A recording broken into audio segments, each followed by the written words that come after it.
Ja, man sieht sie noch nicht so oft, muss man sagen. Die T7 Vollausbauten hier in einer ganz besonderen Version, Space Camper Modular. Das heißt, ihr habt Möbel entwickelt für den T7. Ja, ich grüße dich ganz herzlich. Du bist der? Nikolas, ich bin Nikolas. Hallo Nikolas, ja. Die Leute gucken hier schon, wissen die überhaupt, was hier steht, dass es eigentlich es ja noch gar nicht gibt, den T7 Camper, offiziell von California, oder? Ja, also wir haben viele Kunden, die wirklich nachfragen, was für ein Fahrzeug es erstmal ist, weil der T7 gar nicht so auf den ersten Blick erkannt wird oft. Ansonsten haben wir wirklich, glaube ich, den ersten Campingausbau, zumindest hier auf der Messe, den wir anbieten. Wir haben ein modulares System und da haben wir eben die Möglichkeit, dass wir zum einen bestehende Fahrzeuge ausbauen können, wo wir dann einfach praktisch das Fahrzeug des Kunden nach den Wünschen mit verschiedenen Modulen anpassen können. Und ansonsten gibt es aber auch die Möglichkeit, das Gesamtfahrzeug bei uns praktisch zu bestellen, zu konfigurieren und dann mit dem gewünschten Ausbau bei uns als Gesamtfahrzeug zu bekommen. Ja, was ist denn das für eine unglaublich hässliche kleine Felge? Ja, also wir haben extra andere Räder drauf gemacht, bisschen größere Felgen, eine auffällige Lackierung, einfach, dass wir auf der Messe ein bisschen die Blicke auf das Fahrzeug lenken können. Ja, es ist dir gelungen. Wenn du mal kurz hier das Zeug hier bitte abbaust, ja, ich muss das einmal gerade die Ecke zeigen. Das muss sein, weil ihr habt hier ein Kunstwerk geschaffen und habt einen Prospekt vorgestellt. Das geht ja gar nicht, ja so. Also mal gerade die ganze Ecke mal frei machen, weil das müsst ihr gesehen haben. Das ist ein T7. Guck mal hier durch, wie geil das aussieht. Ja, also wir haben tatsächlich ja zum Glück 4 Räder, das heißt von den anderen Seiten kann man es dann noch besser betrachten. Ja, aber es ist ja die Front und die meisten haben den T7 noch gar nicht gesehen, oder? Ja, das stimmt, ja. So, dann komm mal mit, dann gibt es so kleine Details. Habt ihr es hier selber gebaut, hier die Verdunklung? Genau, die Verdunklung, die gibt es auch schon beim Vorgängermodell, bei dem T6. Haben wir jetzt ein bisschen angepasst auf den T7. Da haben wir zum einen die Lüftung mit drin, dass man auch, wenn man Verdunklung hat, Regenschutz trotzdem hat und auch die Scheibe noch aufmachen kann, dass man einfach ein bisschen durchlüften kann. Cool, habe ich noch nie gesehen sowas. Also meistens kennst du ja diese Aufbaulippen, dann kennst du das ja nicht. Der T7 hat ja vorne ein kleines Fenster drin. Genau. Das ist aber in der Praxis richtig toll, oder das kleine Fenster, das hilft, also die Rundumsicht zu vergrößern. Genau, man hat hier eine Frontscheibe, die wesentlich steiler im Winkel, flacher im Winkel ist. Und deswegen ist mit der kleinen Scheibe an der Seite natürlich nochmal die Sicht ein bisschen verbessert. So, T7 eigentlich ein fürchterliches Auto für einen Camper, weil es ist viel zu flach. Es ist natürlich entsprechend aerodynamisch gebaut, das ganze Fahrzeug. Du hast nicht viel Platz hier drin, also jeder Millimeter muss genutzt werden. Genau, das war unser Anliegen, sage ich mal, dass wir einfach ein Fahrzeug haben, wirklich voll nutzbar als Alltagfahrzeug. Wir haben bis zu 7 Sitzplätze und trotzdem noch die Möglichkeit, ein Bett aufzubauen mit den Maßen 1,40 Meter auf 2 Meter. Und dass man auch, während der ganze Ausbau im Fahrzeug verbaut ist, immer noch voll nutzbar hat als Alltagsfahrzeug. Deine Stimme ist ein bisschen am Springen. Tag Nummer 10, merkst du es? Ja, also langsam merkt man es. Ich bin tatsächlich jetzt erst 4 Tage da, aber einen ganzen Tag reden. Und dann auch bei der Hallenluft hier, man merkt es langsam. Man merkt es langsam. Aber heute ist ja letzter Tag, ist nicht so schlimm. Guck mal hier, da ist ein riesen Schienensystem mit drauf. Das ist nicht das gleiche wie aus dem T6. Also das ist was ganz anderes, oder? Das ist ein neues Schienensystem, genau. Wir haben hier auch den Fall, dass wir 3 Einzelsitze vorne haben. Das heißt insgesamt dann 6 Schienen. Beim T6 Multivan gibt es ja 4 Schienen. Praktisch einmal die Doppelsitzbank oder auch die Dreiersitzbank. Und hier hat man eben die 6 Schienen. So, was ist jetzt von euch? Das ist hier praktisch dieser Aufbau hier hinten. Genau. Also wir haben zum einen unsere Tableboxen an den Seiten. Da haben wir einmal. Zeig mal bitte, wie die geht. Genau. Also hier kann man einmal den Tisch runterklappen und zum anderen auch natürlich wieder hoch. Schnappt selber ein, dann hat man hier einen belastbaren Tisch. Und es geht dann zu, die Tür? So geht die Tür natürlich nicht zu. Aber wenn das nein, wenn es unten ist, geht es zu. Genau, das ist wirklich auf das Maß, auf jeden Millimeter angepasst, dass wir die Tür trotzdem schließen können. Hinten dran haben wir nochmal Staumöglichkeiten. Haben wir extra den Boden rausgelassen, einfach den Vorteil damit zu nutzen, wenn man Schuhe reinpackt, die ein bisschen dreckig sind, die stehen eigentlich hier unten auf der Einstiegsfläche und man versaut sich nicht seinen ganzen Schrank damit. So, dann gucken wir mal hinten rein, dass wir mal ganz kurz schauen, wie die Box denn aussieht. Das Ganze, ich sag mal, muss ja so sein, dass man es auch selber montieren kann. Kann man das auf der Schiene selber montieren? Kriegt man das hin? Ja, also auf jeden Fall. Wir bieten es im Moment so an, dass wir die Erstmontage übernehmen, einfach um zu gewährleisten, dass alles ordnungsgemäß eingebaut wurde. Aber genauso schnell, wie wir es einbauen, kann man es auch selber wieder ausbauen. Man hat einfach in dem Schienensystem vom Fahrzeug 2 Klipse, die man wirklich mit 2 Handbewegungen lösen und wieder schließen kann, um dann den gesamten Heckauszug beispielsweise darauf zu befestigen. Für den Heckauszug haben wir dann noch Module, die auch einfach alle nur gesteckt sind. Die kann man runterheben, kann man drauflegen. Vorschlag ist, wir fangen mal hinten an. Das hier ist das Kochmodul, ein Primusherd mit drauf, Doppelflammen. Da hast du noch so Windschutz mit dabei beim Herd. Das heißt, du kannst also hier dann nochmal seitlich machen. Wenn du mir das mal kurz zeigst mit dem Windschutz. Genau, also wir haben hier zum einen vorne durch den Deckel selbst schon gegeben den Spritzschutz oder auch Windschutz, je nachdem wie der Kocher angeordnet ist. Seitlich können wir nochmal einen Windschutz ausklappen und haben hier auch nochmal eine Befestigung, dass da nichts klappert. Der ist schon gut, der Ofen, ne? Ja, also wirklich, der funktioniert super. Man hat 2 Kocher, die man einzeln natürlich einstellen kann. Unten drunter kann man verschiedene Gaskartuschen anschließen. 440 Gramm ist, glaube ich, der Standard. Man kann mit Adaptern aber bis zu 11 Kilo Flaschen anschließen. 1,80 Euro habe ich bezahlt für die Kartuschen bei Amazon. Habe ich günstig gekauft. Das ist eine Standardkartusche, kriegst du überall. Also der Vorteil ist, du hast keinen Einbau, das heißt, du musst bestimmte Sachen dann auch nicht gewährleisten. Das hier ist ein Möbelstück eigentlich, mehr oder weniger. Genau, also wir haben keinen fest verbauten Gasschrank, den man in so einem Fahrzeug normalerweise braucht mit größeren Gasanlagen. Man kann hier einfach nur Kartuschen anschließen, das heißt, es ist ein modularer Kocher. Man kann das gesamte System auch einfach anheben und runternehmen. Kann es zur Seite auf eine Eurobox packen, hat hier neben nochmal ein Waschbecken mit dabei, was man hier ausziehen kann, einfach eine kleine Wanne. Kann man genauso gut auch reinschieben. Oh, langsam. Das ist ja geil gemacht, ja, zeig nochmal. Da geht automatisch so ein Türchen auf. 2 Flügeltüren mit einem Gummiband. Ach so, simpel. Ich habe gedacht, da wäre jetzt eine entsprechende CAN-Bus-Steuerung drin. Nee. Möglichst simpel gehalten, einfach dadurch, dass wir mit dem Material ganz gut arbeiten können. Wir brauchen keine extra Scharniere, wir haben hier einfach eine gewisse Tiefe, was wir eingefräst haben. Dadurch haben wir hier den Scharnier im Material schon integriert.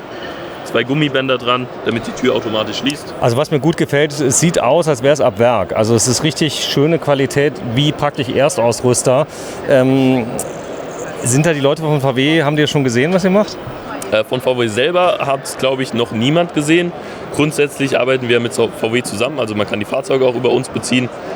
Der Ausbau ist eben logischerweise nicht der Originale von VW, wird ja für den T7 auch noch nichts angeboten. T7 ist jetzt kein Nutzfahrzeug mehr bei VW, glaube ich, oder das ist jetzt wieder... Ist der neue Multivan, ja. Ja, aber das läuft über die entsprechenden Partner Nutzfahrzeuge oder über Pkw, weißt du das? Da weiß ich tatsächlich nicht Bescheid, ich glaube aber Nutzfahrzeug ist es nicht. Gut, wir können ja mal gucken, also Außendusche hast du mit drin, das Wasser, ist da die Pumpe im Tank integriert oder über so eine... Power Station oder sowas? Genau, wir haben jetzt hier ein 12-Volt-System, das heißt, wir haben hier unsere Tanks, sind 12 Liter, 3 Stück hintereinander, kann ich gerade mal zeigen. Echt? Wenn man die auszieht, hat man hintereinander 3 Tanks, jeweils 12 Liter. Rausziehen bitte, ich will das einmal sehen. Also das Bild ist ja stark. Das ist eine gute Idee, weil das heißt, du kannst es perfekt befüllen, es ist nicht zu schwer. Genau, darauf haben wir geachtet, dass man eben mit dem 12-Liter-Tank die Möglichkeit hat, einfach nur 12 Kilo tragen zu müssen. Jetzt mal eine blöde Frage, die sind jetzt miteinander verbunden? Ja. Oder? Die sind nicht miteinander verbunden, also man hat hier den Deckel, wo die Tauchpumpe und der Schlauch mit drin sind. Das tauscht man. Und dann kann man es einfach austauschen. Manche Leute haben auch schon gesagt, es ist ihnen lieber, dass sie einfach nur den einen 12-Liter-Tank mitnehmen, da braucht man nicht das ganze Wasser. Achso, du kannst überlegen, je nachdem fahre ich länger oder weniger lang. So, jetzt kommen wir mal zum Rest. Hier passen Euroboxen drauf. Der Klassiker 60 mal 40. Ja. Und die große sogar, mach die mal bitte drauf, dass wir das mal sehen können. Euer Stand ist ziemlich umlagert, muss ich sagen. Da drunter ist noch was? Also genau, okay, also da kommt die tiefer. Wir haben hier die Möglichkeit, unsere Euroboxen, ich hole sie gerade mal einmal von drüben.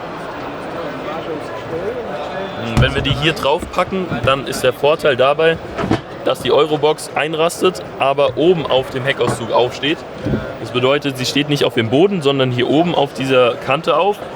Und wenn man jetzt wirklich mal längere Sachen hat, die nicht in so eine Eurobox reinpassen, dann hat man die Möglichkeit, hier noch die Trennwände rauszunehmen. Die sind nur und quer. Und dann kann man hier längere Sachen eben durchladen und drunter noch. Cool. Und dann, ja, da passt zufälligerweise genau der CFX rein, oder? Der Kühlschrank? Genau, also es gibt verschiedene Kühlschränke, Kühlboxen, die reinpassen. Muss einfach nur das Maß von einer Eurobox erfüllen, 60 x 40. Ansonsten, wenn die Trennwand rausgenommen wird, kann man tatsächlich längst auch noch größere Boxen reinstellen. Cool, gefällt mir gut.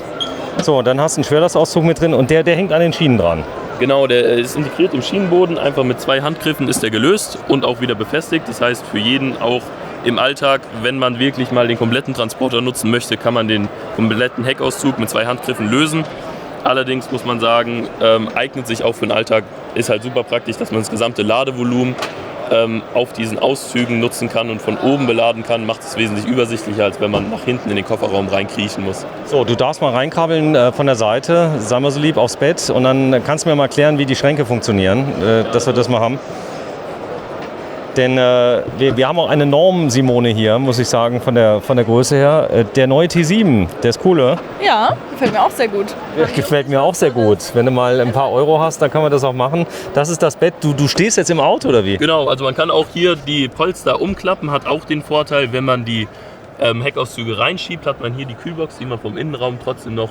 Ach, du kommst von innen ran. Warte, ich gucke mir das mal gerade von deiner Seite aus an, dass wir da mal reingucken. Das heißt, du kommst von innen ran, ziehst die rein und kommst dann an die Kühlbox ran. Dann kann man die Kühlbox hier innen drin immer noch öffnen und kann eben an seine Sachen ran. Und wieso hängt das Polster hier nicht durch? Ist da ein Kern drin, ein harter Kern? Wir haben einmal oben drauf eine Kaltschaummatratze, unten drunter haben wir ein Holzbrett, dass wir eben nur rechts und links eine Auflagefläche brauchen, ohne dass unser Polster in der Mitte durchhängt. Und das funktioniert mit den Originaleinbauten, mit den Originalpolstern, die hier drin sind. Also direkt im T7. Muss ich irgendwas ändern? Die Polster sind von uns, also man sieht es hier bei dem eigentlich am besten. Wir haben eigene Polster, die wir auf die Rückseite vom originalen VW-Sitz bauen.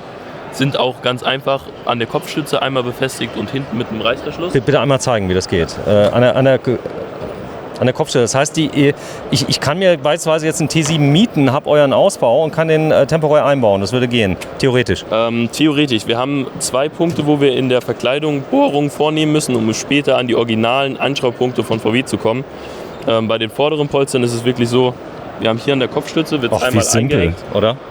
Eigentlich schon, ja. Also möglichst auch einfach einzubauen und auszubauen für jedermann. Das war aber ganz schön viel Arbeit, oder? Das zu entwickeln. Es war ein bisschen viel Arbeit, ja, das kann man so sagen. Also wir haben hinten noch den Chef von der Entwicklung stehen, der kann da vielleicht mehr zu sagen. Nö, du machst das schon gut. Also ich bin ganz beeindruckt. Weißt du, mich interessiert auch gar nicht, wie es funktioniert. Es sieht so aus vom Look and Feel ganz wertig, als wäre es ein California fast, oder?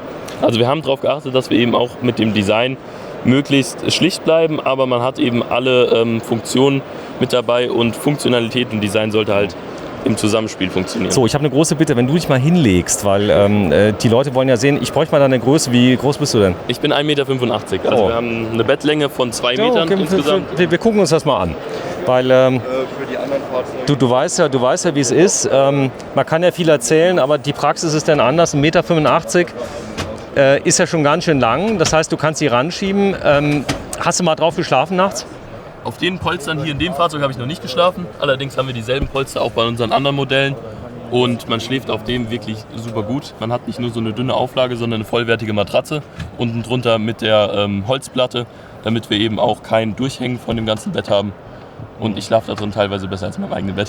So, die Lampe, was ist denn das für eine Lampe? Auch die sieht aus, als wäre sie immer drin gewesen. Ist das die Originallampe, oder? Nee, die wurde auch selbst gebaut von uns. Die habt ihr selbst gebaut? Ja. Die ist ja klasse. Also es sind 3D-gedruckte Module, wo wir praktisch an die Originalbefestigungen gehen, praktisch an die Ösen hier oben, die schon vorgesehen waren. Mit der Stromversorgung sind wir dann hinter der Verkleidung, damit man von außen davon gar nichts sieht. Die Lampen sind dimmbar mit Fernbedienung und kann man auch einzeln rechts und links einstellen, wie man es eben benötigt. So, dann die Fernbedienung, die kenne ich von Amazon. Das sieht so ähnlich aus wie von Amazon. Ist praktisch, einmal kann man hier alle Lampen zusammendimmen oder auch rechts und links einzeln, indem man einfach hier einmal klickt, dann sieht man schon, welche Lampe gemeint ist und kann die dann einzeln einstellen von der Helligkeit. So, ich kann sie nicht rot machen, falls ich hier ein anderes Gewerbe... Nee, geht nicht. Nee, wir haben uns für warmweiß entschieden. Warmweiß. Die bunten LEDs gibt es noch nicht. Die brauchen wir nicht. So, dann habt ihr einen Schrank im Fenster drin. Das ist unglaublich, den habt ihr kreiert. Das ist natürlich auch kein Zufall, dass er genau diese Maße hat, oder? Genau, also es ist eine Handanfertigung von uns, das ist ein Prototyp zurzeit noch. Das geht leider noch nicht. Wir haben jetzt einfach nur mal den Prototypen gezeigt auf der Messe, damit man... Und wie kommt der an? Bei den Leuten, die T7 haben, die flippen doch vollkommen aus hier, oder? Also sie finden es, bis jetzt haben wir nur positives Feedback dazu bekommen. Das ist einfach einmal die Möglichkeit, dass man diesen verlorenen Stauraum nutzen kann, weil die Verkleidung vom Originalfahrzeug relativ breit ist. Und wir haben tatsächlich in den Taschen 65 Liter Stauvolumen. Das heißt, da passt wirklich was rein. Man kann die ganze Tasche rausnehmen, wie einen Koffer tragen. Hat dabei die Vorteile, dass man natürlich vor dem Urlaub sein Gepäck da drin packen kann, kann aber auch im Urlaub, wenn man mal in die Ferienwohnung will, einfach die Tasche aus dem Fenster rausnehmen und hat die Möglichkeit, das Ganze wie einen Koffer zu nutzen. Und was ist der Grund, dass sie hält da im Fenster? Sie hält im Moment tatsächlich so gut, dass wir nur die Kontur vom Auto annehmen mussten, dass das Ganze mit einem Formschluss einmal hier hinter der Umlenkung geklemmt ist und ansonsten alles nur über die Form so gut reinpasst, dass es dann geklemmt So, da macht ihr ja noch Tests, werde das Ganze ausprobieren. So, ziemlich cool. Wenn du gerade noch mal zu mir kommst, dann zeige ich noch mal gerade was. Denn Ja, das habt ihr gar nicht schlecht konstruiert, muss ich sagen. Also es ist alles, macht Sinn. Und das Coole finde ich ja, dass ihr aus der Küche hier quasi eine Outdoor-Küche machen könnt. Genau, so ist es nämlich. Und wir haben hier jetzt eben die Vorteile von unserem modularen System gut genutzt, dass wir halt einfach sagen, wir können unsere Euroboxen eben in verschiedenen Situationen bestmöglich nutzen. Das Ganze lässt sich zum Beispiel eben auch jetzt hier super gut als Tisch nutzen. Also ich kann hier auch meinen Campingstuhl einfach ranstellen. Da sind auch unsere eigenen belastbaren Deckel. Das heißt, ich kann hier auch dazu. Hast du einen Stuhl hier gerade? Ja, da müsste ich kurz flitzen, aber ich glaube, das kriegen wir hin. Oder vielleicht hat der Kollege die Möglichkeit, mal gerade einen zu besorgen, weil ich will mal gerade einen Schuss machen mit dem Stuhl. Genau, kann man einen Stuhl besorgen, sagen wir so lieb. Weil ich muss das filmen, damit den Leuten klar wird, das ist hier ein Schwerlastauszug, der hängt so in der Luft, oder? Ja, der hängt in der Luft und ist halt auch wirklich belastbar. Also ich kann mich hier auch draufsetzen. Du verarschst mich gerade, oder? Nein, natürlich nicht. Warte mal, du hast dich da draufgesetzt. Bitte nochmal, ich zeig das mal gerade, weil das ist ja... Das ist kein Problem. Wie wiegst du ungefähr? 80 Kilo? Oh, 85 so, ja. Du hast dich da draufgesetzt. Ja, klar. Cool, das gefällt mir. Das Ganze halt auch wunderbar hier vorne nutzen, kann hier was schneiden. Ich habe meine Arbeitsfläche und ich habe vor allem auch den Stauraum, der hier unten wunderbar zugänglich ist. Was ich cool finde, ist, dass es zufälligerweise unter Klappe ist. Ja, wenn es ein bisschen nieselt, dann macht das nichts. Oder? Das ist Zufall, dass ihr das so designt habt. Hier die Mühe geben, das so zu nutzen. Wir haben hierzu nämlich auch dann noch unseren Duschvorhang, weil wir auch unsere Heckdusche haben. Weil mit der Heckdusche haben wir nämlich natürlich den Vorteil, dass das Ganze hier natürlich noch mal viel, viel besser nutzen kann. Dazu räumen wir einmal ganz kurz um. Boah, ist das krass, die Schublade. Ja, die ist ja bis vor. Aber da geht noch was. Bitte noch mal raus, bitte noch mal raus. Ich muss das mal... Die kannst du komplett entnehmen. Ja klar, natürlich, weil dann ist ja natürlich, du hast bei sowas immer irgendwann Dreck in der Schublade. Und wenn du das nicht rausnehmen kannst, dann stehst du da, brauchst einen Staubsauger und so kannst du einfach ausleeren. So, die Simone hat sich schon, die werdet ihr nicht mehr los hier. Die wird hier einziehen. Boah, ist das ein toller Ausbau. Und wenn du überlegst, ihr habt das minimalinvasiv habt ihr gemacht, Ja, quasi, genau. oder? Also wir haben keine großen Veränderungen am Fahrzeug. Und wir können es einfach nachbauen. Das dauert dann wahrscheinlich in Zukunft bei uns 2 bis 3 Stunden mit Übergabe und so weiter. Das der Nochmal Kunde, 2 bis 3 Stunden. ja, das ist der erstmalige Einbau. Danach, Das ist doch krass, oder? Ja, ich sag mal, danach geht das Ganze noch viel schneller. Wenn es der erstmalige Einbau mal passiert ist, dann ist es problemlos schnell zu entnehmen. Also das sind wenige Handgriffe, dann kriegen wir alles hier raus. Auch die Einzelsitze von VW, wo auch VW wirklich einen guten Job gemacht hat, sind schnell zu entnehmen. Das ist kein großes Problem. Alles halt eben modular gedacht. Und um das mal hier fortzuführen, So, das ist das Zelt. genau, wir haben nämlich unsere Heckdusche hier. Ach, da kannst du duschen, ohne dass dir einer zuguckt. Genau, also eigentlich ein klassisches Space Camper Produkt, was wir jetzt auch eben schon die ganze Zeit bei unseren Individualausbauten anbieten. Ey, leck mich Die zweite fett. Hälfte gibt es natürlich auch noch. Nochmal, Da können wir hier du komplett hast das duschen. Schloss benutzt, hast du klar. missbraucht Ja, für so deinen kann man's Ring. auch sagen, ja. Okay. Jetzt haben wir natürlich auch die Möglichkeit, wieder hier zum Beispiel die Heckküche draufzustellen. Das heißt, wir können hier geschützt kochen. Wir können es uns im Prinzip so nutzen, wie wir es wollen. Wir können auch einfach zum Beispiel das wirklich halt als Dusche nutzen. Da gibt es dann eben noch unser Moskitonetz dazu. Jetzt mal eine blöde Frage. Es gibt das Teil nochmal, nehme ich an, oder? Dass du es so machen kannst. Also das gibt es nochmal hier mit Reißverschluss zum Zuziehen. Warte, ich zeig's mal gerade von etwas weiter weg, dass wir es mal sehen. Also ein kleines Design. Guck mal hier. Ihr seid Was es schon lange gibt. Warte, Also das du bekommt man auch bist so schon. schnell, du kennst das ja. Du hast hier vorne ein kleines Gummi hast du gemacht. Genau, klar. Das geht einfach nur hier rüber. Genau, also So. du musst hier nichts Einmal festgemacht. umbauen, einmal drüber ziehen und ohne Veränderung am Fahrzeug direkt zu montieren. Also das ist Du auch bist keine mein große- Held. Okay, bitte weiter. Und natürlich dann eben auch beim Duschen. Das muss ich einmal hier verschwinden lassen. Ja. Um das Ganze hier auch. Schieben wir den kurz rein. Okay, das ist wirklich für die Praxis, oder? Dass die Leute natürlich. nicht zu Wir sehr haben- fluchen. Also wir haben hier alles in einem. Wir haben hier eine Verdunklung mit dabei. Wir nehmen die Originalpunkte. Wir müssen hier nichts schrauben, nichts bohren. Alles gut. Wir haben hier unten eine komplette Duschwand, dass drin auch alles geschützt bleibt. Wir können das Ganze einfach drin lassen. Wir können die Heckklappe schließen. Warte, du hast die Originalgummis von der Heckklappe genommen. Dann hast du die hier drüber gestülpt, über das Teil. Genau, so ist es. Sag mal, da hast du abends nichts anderes zu tun, als sowas zu designen? Auch da wieder muss ich sagen, ein bestehendes Space Camper System, wo wir jetzt nicht viel, ein bisschen umarbeiten, anpassen, aber das gibt es schon. Das kriegt ihr bei uns im Shop. Ist gar kein Thema, einfach Space Camper Shop. Ja, ich kenne euch nicht, also Ja. das ist ein Fehler. Dann wird's Zeit. So, das heißt, Ich muss den Reißverschluss suchen, wo haben wir ihn denn? Weil wir haben ja hier auch Ist das nur blickdicht unser- eigentlich? Genau, Ist das dunkel? Ist blickdicht, dunkelt natürlich auch komplett ab. Ist auch wasserdicht, das heißt, wenn ich hier dusche, kein Problem. Aber wir haben trotzdem unser Moskitonetz. Das heißt, Heckklappenaufsteller mit dazu oder die Heckklappe komplett offen gelassen und unser Duschwagen einfach hier gelassen. Da kann Also das heißt, ich kaufe mir einen T7, bringe den 4 Stunden zu euch, bring ein bisschen Kohle mit, und fahre mit dem Camper nach Hause. Der Preis? Genau. Also so wie wir ihn jetzt hier stehen haben, ist der Ausbau in Summe mit allen Verdunklungen, da liegen wir ganz, ganz grob, ich sag mal das sind alles noch Prototyp, ne? Unter 9.000. Für einen kompletten Camperausbau. Wenn du überlegst, dass der California, wenn der kommt... Was halt absolut alltagstauglich ist. Das ist das Geniale. Wir haben ein Fahrzeug mit einer Fahrzeughöhe von 1,90 Meter und 6 mm. Und dementsprechend halt, super alltagstauglich. So, warte mal, wir gehen mal kurz zu Simone. Wenn es mal gerade zulässt, einfach mal zulassen, weil dann ist das Raumgefühl, komm mal gerade mit. Und das Problem war ja immer bei dem T7, dass die Leute gesagt haben, der ist vollkommen ungeeignet, weil er ist viel zu flach. Und das habt ihr gelöst. Ja klar, also wir können den Stauraum oder generell unseren Raum hier vorne wunderbar nutzen. Das heißt auch, wenn ich kurz reingehe, ich komme einfach mal dazu. Ich komme mal gerade hinzu. Wir können uns nämlich hier auch noch einen zweiten Schwenktisch dazu bauen. Ich kann mir das letztendlich alles modular gestalten, wie ich will. Du bist zu schnell, ich habe den ersten noch nicht gefilmt, Ihr habt einen Schwenktisch. So, auch der Schwenktisch ist minimalinvasiv, das heißt, den könnt ihr zurückbauen. Genau, das ist jetzt eine Drehkonsole, die wir jetzt eben angepasst haben auf den T7. Die wird es dann eben auch dazu geben. Das heißt, hier kommen überhaupt erstmal Drehkonsolen rein.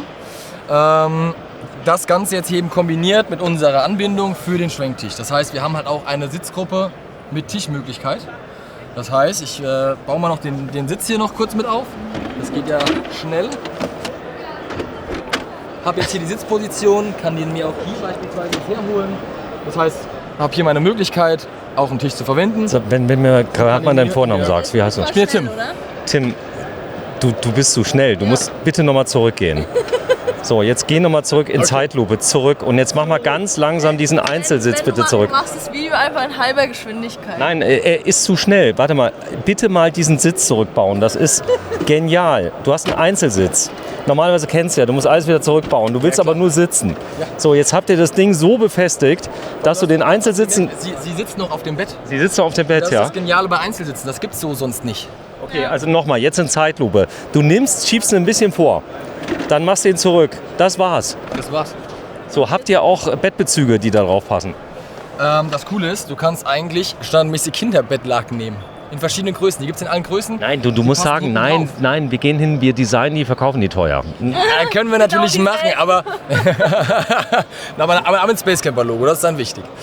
Nee, das ist natürlich, macht keinen Sinn. Das soll jeder da für sich wählen und auch die Möglichkeit haben, da die Auswahl zu haben. Also da wir ganz klar, ist auch mit der Grund, warum wir hier sagen, wir binden jetzt nicht an irgendwelche Möbel. Also wir definieren es jetzt nicht irgendwie, sag ich mal, Stühlen, Tischen oder so weiter. Hier kann jeder das mitnehmen, was er will.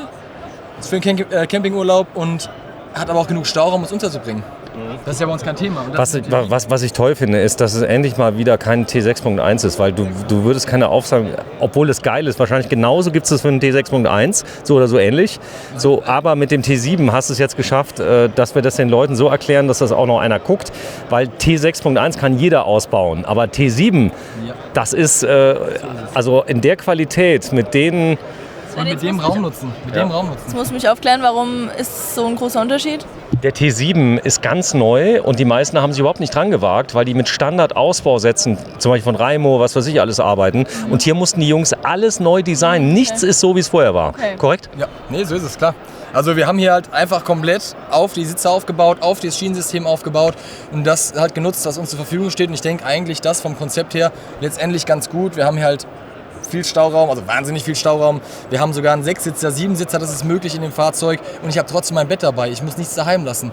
Die Kombination, das ist halt für ein Fahrzeug in der Größe schon selten. Oder so, der Liegekomfort, der ist ja üblicherweise bei den meisten Californias ohne Topper schwierig. Ja, klar. So also, ist es hier besser. Ja, also wir haben natürlich den Vorteil durch die einzelnen Polster, die wir auf der Rückseite haben wir hier einen richtigen Liegeschaum. Auf dem Sitzschaum zu liegen, macht wenig Sinn. Da haben wir halt einfach einen viel zu festen Schaum. Und jetzt, wenn wir uns den mal anschauen, hier, ja, der hat eine Festigkeit und hier oben... Ja. Gut, das ist ja auch dafür gedacht, dass du darauf sitzt. Also das heißt mit den Sitzknochen, mit deinem ganzen Gewicht. Und das ist ein bisschen anders. Und dieser Tisch, wer kam denn auf die Idee? Oder das gab es auch schon bei euch im Shop, oder? Nee, noch nicht. Das war tatsächlich eine Entwicklung, da hatten wir jetzt schon viel Zeit investiert, die wir eigentlich erst für den T6.1 bringen wollten. Aber jetzt das erste Mal hat natürlich jetzt zufällig sehr, sehr zeitgleich gehabt, auch mit der Vorstellung von unserem T7. Und das ist ganz cool, weil ich kann mir den immer hinziehen, wo ich ihn haben will. Den wird's für mehrere. Also Notebook, arbeiten, du kannst ihn so tief machen, wie du willst. Ich kann mir den hier hinstellen, ich kann mir den hochstellen. Das ist Du weißt ja selber, so ein Mac wird ja heiß irgendwann. ja klar, das ist auf dem Schoß schwierig. Cool. Genauso kannst du den jetzt auch drüben bei dir verwenden. Also wir können einfach rüberschieben. Ja. Wenn ich ihn auf beiden Seiten habe, also zweimal, dann kann ich mir ihn auch einfach fast bis zur Fahrzeugmitte zusammenschieben und habe dann einen Tisch, wo du von allen 5 Personen dran sitzen kannst. Also nochmal, ich darf zwar nicht, aber während der Fahrt könnte ich ihn benutzen. Man könnte. Man könnte, okay. So. Wie lange macht ihr das schon? Also ich meine, sowas zu bauen, das ist ja jetzt nicht mal in einem halben Jahr. Der ist ja erst 20, ja. Das heißt, er kann das erst seit 6 Jahren machen. Nee, macht das lange schon? Also ich sag mal, die Firma Space Camper gibt es schon lange und ist auch schon, sag ich mal, sehr, sehr bekannt mit den Individualausbauten, aber halt immer Neufahrzeuge. Das heißt, das ist alles, was ihr jetzt hier quasi um uns herum noch seht an Fahrzeugen. Da sind natürlich auch sehr, sehr viele Ideen schon bei rumgekommen. Ihr seht auch hier zum Beispiel das Moskitonetz und Hecknetz, also die Duschwand, sag ich mal, Verdunklung, also dieses Kombi-Paket All-in-One. Das gibt es schon eine ganze Weile, das haben wir schon lange so und das ist natürlich, das da jetzt einfach auch die Entscheidung nicht schwer gefallen zu sagen, hey, das machen wir wieder. Ja. Genau so. Weil es einfach funktioniert. Genau, weil es einfach ein super gutes System ist, das schon super lange funktioniert. Tim, wenn du mal gerade mitkommst, wir zeigen mal noch was. Weil das Schöne Den ist... natürlich auch mit rausnehmen, ne, den Tisch. Ja, ist ja klar. Kommt ja Das ist ja logisch. Ja, man kann ihn auch mit rausnehmen. Also dieser Tisch hier, der sollte den IF Design Award bekommen, ja, wo 48 Spezialisten. Aber was wirklich den IF Design Award bekommt, sind eure Verdunklungssysteme. Ja. Weil die sind so dicht, sagst du, dass die wirklich dunkel sind, oder? Die sind erstmal nicht nur dunkel, die sind vor allem mit einem Schiebefenster. Das Problem kennt jeder, es regnet halt rein. Ja, und wenn hier ich es mir nicht. nachts aufmache, es regnet halt immer rein. Da kann ich noch was vorbauen, wie ich es möchte. Und was natürlich super cool ist, ist natürlich auch der Faktor Stauraum. Zeig mal. Das heißt innen hast du nochmal Staufächer, oder? Nee, also genau, ich habe einmal natürlich innen drin das Gummiband, da kann ich auch mal Sachen noch davor klemmen. Aber Stauraum meine ich hier natürlich der Punkt, wenn ich es abnehme. Ach so, es hat kein Packmaß, ist gering. Genau. Schau dir mal, das mache ich hier klein. Rollen wir das hier zusammen. Und dann nehme ich noch die Schlaufe. Das kriege ich überall zwischen. Also das ist ja kein Verdunklungsmaß.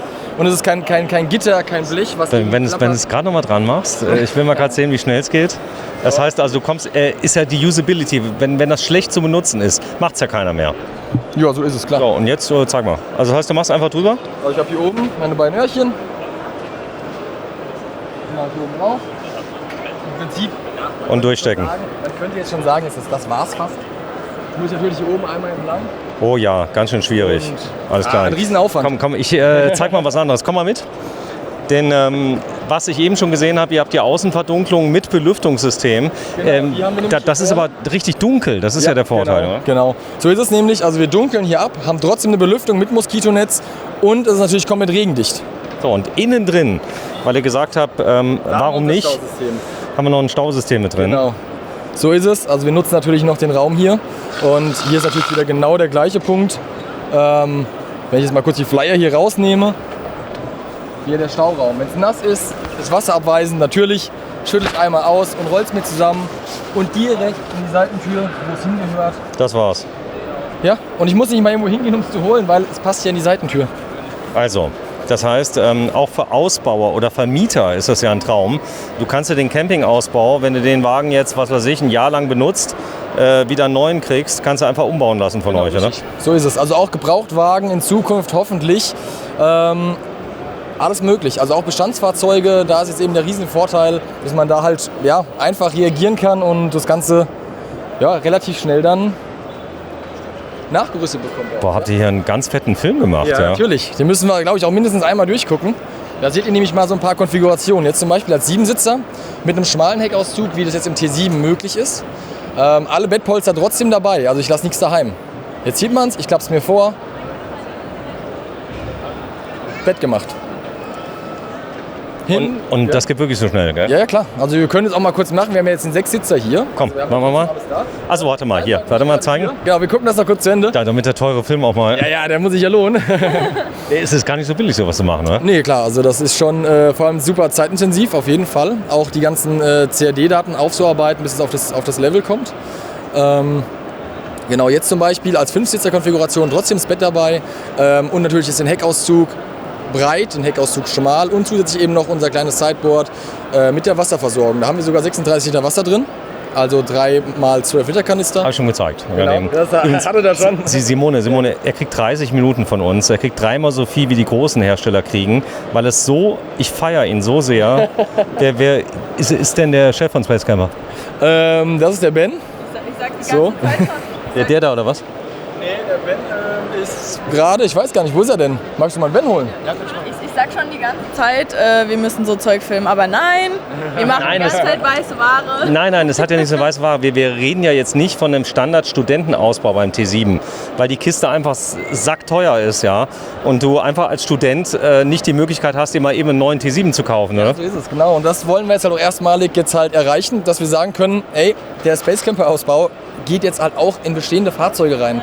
Also auch wenn ihr sagt, ihr habt schon Fahrzeuge und es ist so ans Herz gewachsen, man will es nicht hergeben, dann sind wir halt hoffentlich bald in der Lage zu sagen, ja, kommt vorbei, wir bauen euch das ein, ihr habt eine Aufwertung vom Fahrzeug und eine Bettfunktion, ja, mit einem richtigen Komfort und halt eben diese ganzen Raffinessen von Space Camper. So, und jetzt, du wolltest was zeigen. Was willst du sagen? Genau, also ich will einmal ganz kurz zum 6-Sitzer. Du hast es ja gerade noch in Frage gestellt, ob das denn wirklich so schnell geht. Ich will das nochmal kurz klarstellen. Also ich habe nichts gegen die weiße Ware. Okay, sehr schön. Das geht auch nochmal. So, jetzt haben wir wieder die volle Konfiguration. Und wir haben jetzt keinen Klappholster daheim gelassen. Wenn wir jetzt beispielsweise sagen, ich mache den hier nochmal runter, wir nehmen hier einen 40er Auszug, also den schmalen, dann passt der immer noch zwischen den 6. und 7. Sitz. Das hier lassen wir daheim, den breiten lassen wir daheim und wir setzen einfach den schmalen Auszug rein. Das heißt, wir haben dann trotzdem die Möglichkeit, unsere Heckküche mitzunehmen. Wir haben die Möglichkeit, noch eine Eurobox oder einfach eine große Kultruhe mitzunehmen. Das passt ja alles drauf. Das ist immer So, das die Eurobox von uns. Software, mit der er das entwickelt, mit was macht er das? Das ist, Viel auch mit Köpfchen und direkt am Fahrzeug.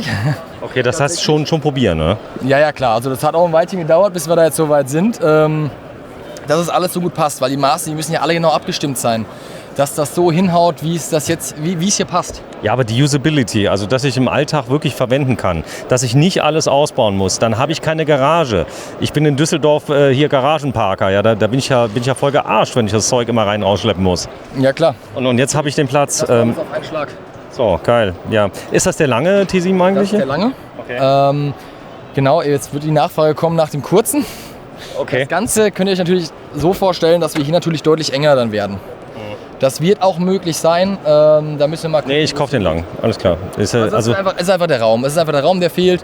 Und 20 cm länger macht das Fahrzeug jetzt auch nicht manövrierunfähig. Also das lässt sich ja trotzdem noch fahren. So, da kommen wir mit, Tim. Wir müssen Schluss machen. Ja, du willst zu kurz? Das geht auch wirklich schnell. Ja. 6 Sitzer. 6 Sitzer. Klack, klack, klack. Boah, das ist ja genauso schnell wie gestern, weißt du noch? Ja. Da haben wir Stop and Go. Und ich komme wieder in meinen Stauraum. Ich habe alles da. Ich komme sogar in die Kühltruhe. Habt ihr ja vorhin schon gesehen. Wieder alles. So, ich werde das Video nennen T7 Wohnmobil für 9.000 €. Dann mal gucken, ja ist ja so, der Umbau roundabout, hat er der gesagt. Umbau, genau. Also jetzt mit dem Fahrzeug natürlich haben wir auch einen sehr, sehr fairen Preis. Also wie er jetzt hier steht. Vorne ist auch hier unsere Auflistung dabei. Kostet der in Summe 69.000 €. Da komm mal mit, dass wir es einmal kurz sehen. Die Auflistung, die steht hier vorne. Können wir das machen? Space Camper, ihr kommt, woher kommt ihr? Weiter? Aus Darmstadt. Aus Darmstadt. Hessen, oder? Ja, genau. So, und das ist Space Camper Modular. Da ist es mit drauf. Grundfahrzeug ohne Ausbau.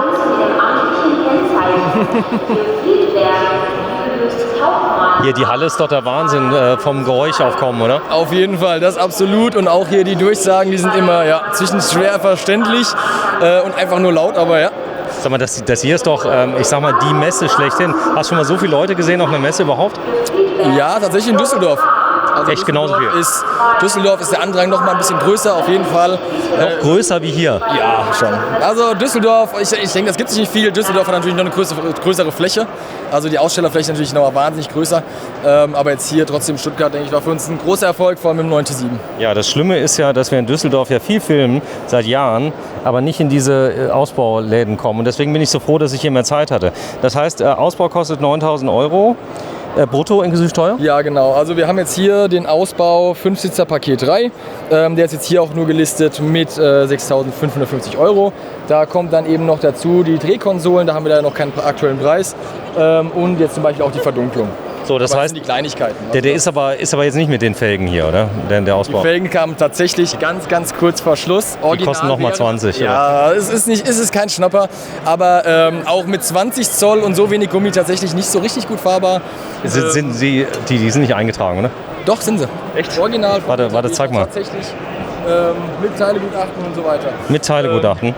Genau. Nee, aber also jetzt für die Messe auf jeden Fall ein Hingucker, im Alltag zu fahren. Ja, ein bisschen groß.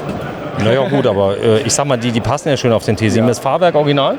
Fahrwerk original. Also sie haben tatsächlich jetzt nicht viel gemacht. Also alles, sage ich mal, optische natürlich. Foliert noch ein bisschen. Hier, genau, ein bisschen foliert und ein bisschen aufgehüpft. So, sehr schön. Also, Das ist euch sehr gut gelungen. Ja, sehr danke. gut gelungen. Also Space Camper, wenn man euch googelt Space Camper, kommt man an euch direkt oder gibt es klar, da kommt an uns 17 direkt, andere, die auch Space Camper heißen? Nee, also aber alles, sage ich mal, auch Gruppen, die dann zu uns gehören. Also zum Beispiel halt jetzt der Space Camper Shop. Könnt ihr auch schauen, gerne mal für die ganzen Verdunklungsteile, auch T5, T6. Oder auch zum Beispiel jetzt halt hier der Spacecamper-modular.de, das ist jetzt dieser modulare Ausbau. Oder natürlich auch ganz klassisch der Space Camper, das ist das Hauptstandbein seit Jahren. Halt eben unser Individualausbau. Da natürlich perfekt, ohne jeden Kompromiss auf die Spitze getrieben. So, und den bietet ihr wahrscheinlich an für den T6.1, für Mercedes auch? Leider noch nicht. Ja, ist nicht schlimm, will eh keiner haben. So, dann guck ich mal gerade. Der Markt tatsächlich sehr klein, aber genau. So, ich sag mal, also hier genau das Gleiche, die Gene sind da. Space Camper, gibt die Rückbank einzeln. Vielen Dank fürs Einschalten, Tim von Space Camper. Ja. Da ist es eine Rückbank, die man gesehen haben muss. Und das ist, glaube ich, auch ein Kern eurer Entwicklung, dass das Ganze auch schnell rückbaubar ist. Vielen Dank fürs Einschalten. Tschüss.